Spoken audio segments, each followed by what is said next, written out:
The quarterly and annual financial results are amongst the most awaited events in a company's calendar. The shareholders, investors, analysts, fund managers all look forward to it, which sometimes includes the management as well, especially if there are some impressive numbers to report. Now, while most management teams act ethically and follow the prescribed accounting rules, some companies do take advantage of grey areas to sway the results in a misleadingly positive way. In today's videos, which is part 1 of a 2-part series, we shall examine how companies use creative accounting techniques to manipulate their revenue numbers. A lot of what we have in this video is borrowed heavily from the book Financial Shenanigans, which was an absolute pleasure to read and to learn from.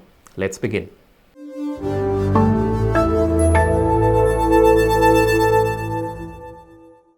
If you've worked in sales, then you know what the stress of a month-end feels like. Publicly listed companies have their own version of it every quarter, and some of these companies feel no guilt in taking the unprincipled route to meet their targeted numbers. An often used tactic is to stretch a month from the usual 30 or 31 days to 33, 35, and even as high as 38 days until the target is reached. Companies do this by simply stopping the booking system's clock on the last day of the previous month so that these sales that happen on the 36th day, for example, can get lodged within the previous month. So mathematically, if a month is stretched by 6 days, then that gives the company an additional 20% time to meet its revenue numbers, which is a rather generous extension. From my previous experiences, I can vouch for the fact that extending the month end is not an uncommon practice in India, but having said this, a company's mischief does eventually get caught. And what follows are some nasty comments in the audit report and at least 2 bad quarters of performance, which is then used up to clean up the earlier mess. Now, as investors, when we come across a scenario like this, there are 2 things for us to consider. One, if the company management is resorting to such questionable practices, then what else is it hiding? And secondly, if the company has to resort to extending its month end, then its revenue generation engine is probably not as strong as what was being portrayed in the financial statements.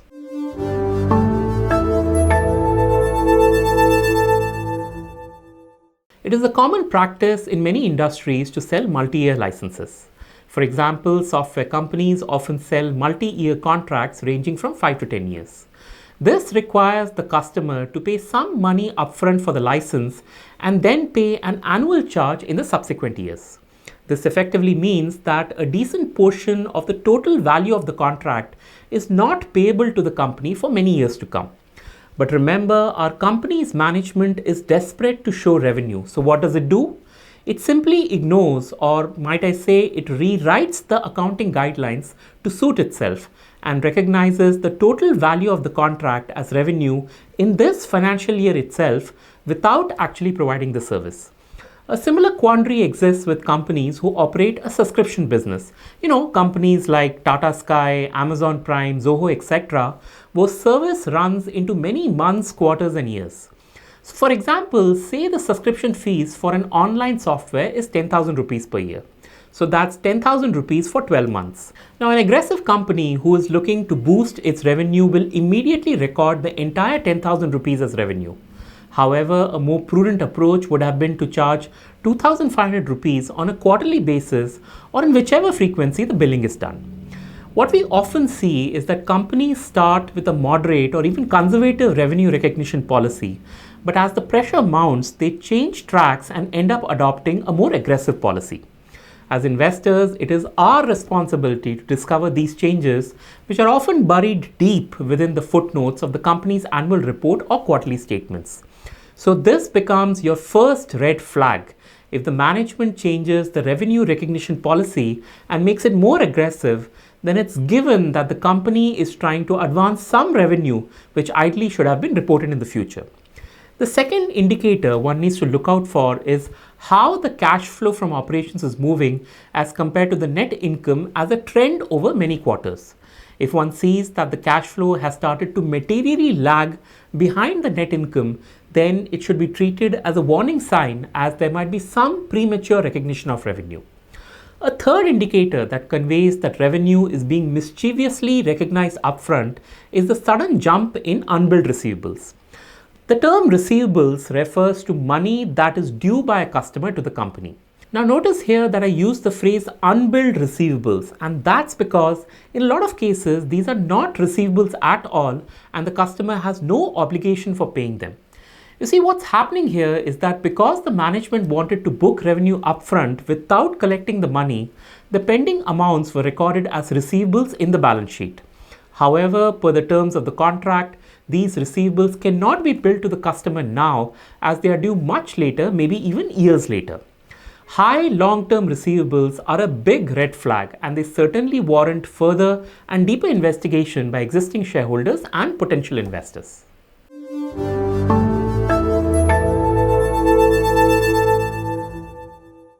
Accounting of leases is another area which relies heavily on management estimates, and a couple of bad quarters is all it takes for them to be unreasonably optimistic with their projections. The book Financial Shenanigans takes the example of Xerox Corporation and explains how it inflated revenue and earnings by a few $1 billion using creative accounting techniques. Now, a large portion of Xerox revenue comes from equipment leases, which are allowed to be treated as an outright sale as per the GAAP rules.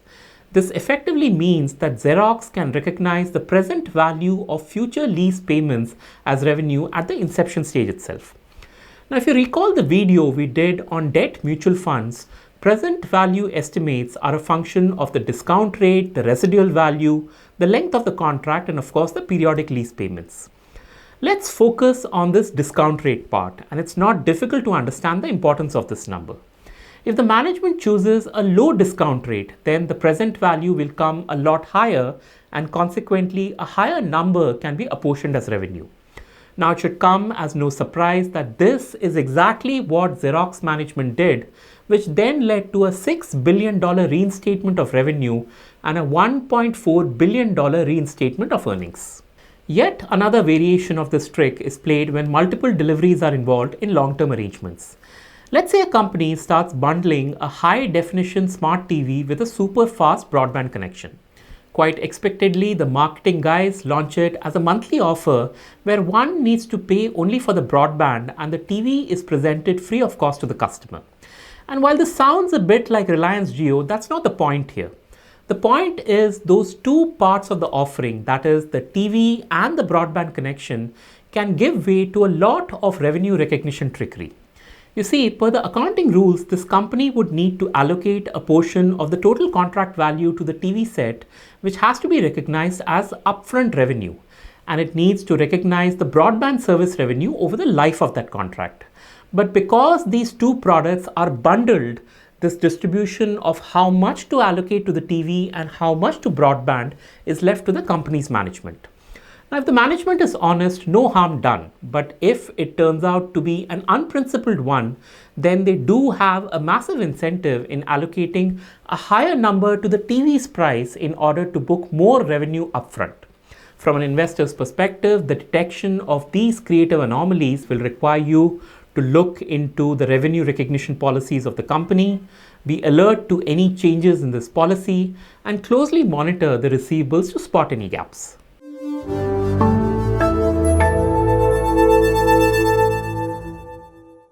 There are three tricks that creative accountants can play to record revenue before the buyer accepts the product or service. One, they can recognize revenue before the shipment, which generally happens as a bill and hold arrangement. Two, they can recognize revenue after the goods are shipped to the distributor, but without having any evidence if these goods have been bought by the end customer. And thirdly, some companies can recognize revenue while ignoring return scenarios like shipping a defective or wrong product, etc. Now, on the face of it, none of these revenue recognition methods are invalid. But as investors, it is our job to understand the context in which the company is using either of these methods.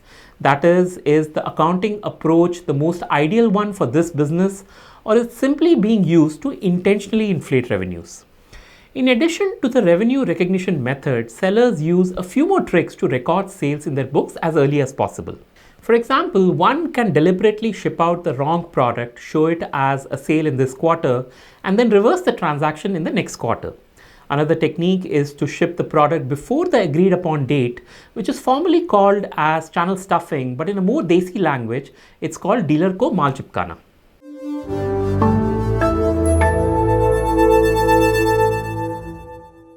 A sale is not completed unless the customer signs on the dotted line.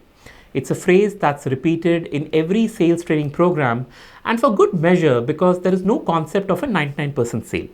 Or at least we thought so, because if you leave it to a creative accountant, he or she will find a way to magically convert a 99% into a 100%.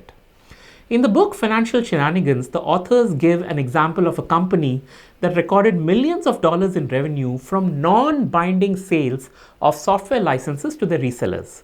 Now notice what I said, non-binding sales, which in other words is an interpretation by the company that since a sale was near the finish line, the company was parking them as sales.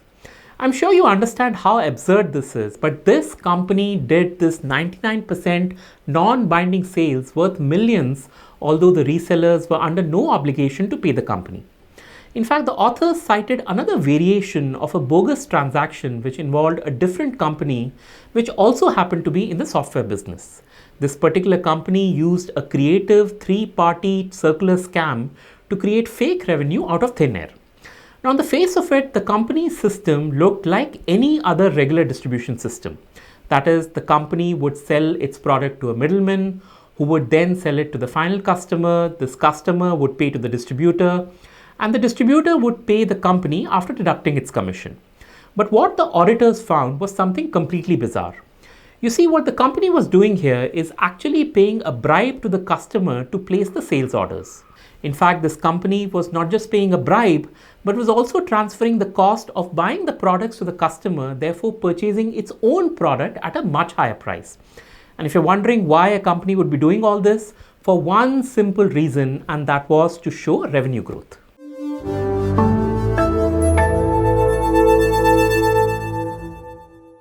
You don't need to be an accountant to figure out that any money that is received from your banker should not be treated as money received from a customer. Very simply, a bank loan has to be repaid and should therefore be considered a liability. And likewise, money received from a customer in return for a product or service should be considered as revenue. Now, this should be simple enough for anyone to understand, but when accounting becomes creative, there are a few more scenarios that unexpectedly turn up. Like in some cases, it has been observed that companies have recorded the loan money as cash received for sale of goods, which I have to say is completely mental. Another variation of this unprincipled practice is for a company to overpay a vendor with an understanding that the vendor will pay back the excess amount as a rebate. If you're wondering why a company will do that, they do it to record the repaid cash as revenue in their books. Let's understand this with a simple example. So in a normal scenario, let's say a business makes 150 rupees in revenue at an expense of 100 rupees. Now this company intentionally overpays 20 rupees to the vendor with the understanding that they will pay back those 20 rupees in the next quarter. Therefore, the revised scenario shows that the revenue is at the same 150, but the costs now have risen by 20 rupees. In the next quarter, when the vendor pays back the 20 rupees, the company adds that to the revenue. So if the sales in the next quarter were also 150, that quarter will now show 170 rupees on account of that additional 20 rupees. And this way, without any overall change in the profit numbers, the company has managed to show an increase in revenue.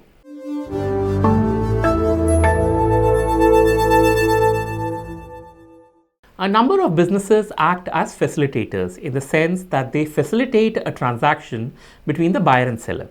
Businesses like real estate agents, e-commerce companies, and marketing agencies almost never hold any inventory, and the revenue they earn comes as fees or payable commissions. In that context, the principal, that is the manufacturer or the seller, is expected to recognize a lot more of the revenue for a transaction as compared to the agent. Now, a creative and misleading accounting practice arises when this agent, who bears no inventory risk, starts accounting for sales and revenue like a principal. Let's take ET Money as an example. Actually, ET Money is not the right example because we don't make any commission on our mutual fund sales as we have only direct plans on our platform. But let's assume for a minute that ET Money gets a 0.1% commission on the AUM that it has brought in. At over $1 billion of investment value that comes to somewhere around 7,500 crores, a 0.1% commission would be 7.5 crores. Now the question is, what number should we record as ET Money sales? Is it the 7,500 crores or is it the 7.5 crores? The prudent approach is to take the 7.5 crore number, but if you want to project your company as a big company, then you'll use the higher 7,500 crore number. As an investor, it is important to understand a company's business model and the metrics that are being passed off as the company's revenue.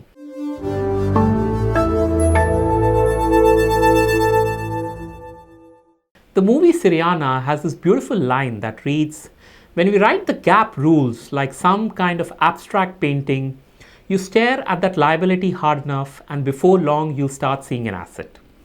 Today's video was a bit like that line from the movie, and we looked at multiple creative accounting practices that companies have used and continue to use to show a higher revenue number. While the detection of these practices might take some time to show, as investors, we can certainly help our cause by examining the financial statements with higher intent, especially the quarterly trends of the sales numbers, the operating cash flows, the receivables, any changes in the revenue recognition policy, and of course, reading the comments and declarations made by the auditors. I hope you found this video useful in understanding how some companies use accounting practices to serve their own needs. And in the next video of the series, we shall pan our attention to how incomes are overstated, so do watch out for that. Also, over time, the ET Money channel shall cover a few Indian examples in greater details as we together learn and improve our investing knowledge. Once again, thank you for your time. Do share this video, do subscribe to our channel, and I look forward to catching up with you next time. Until then. Mutual fund investments are subject to market risks. Read all scheme-related documents carefully.